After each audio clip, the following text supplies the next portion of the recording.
This is the Antigua, which is a free pattern to you.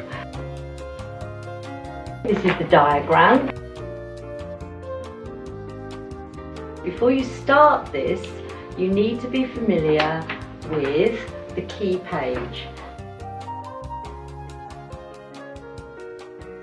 On the Antigua, we're not including all the key points, just some of them. In fact, the ones that are included, and there's videos for all of these key points, you need to actually watch key 1 and key 2, which is casting on and casting off. We represent this by a green line and a red line.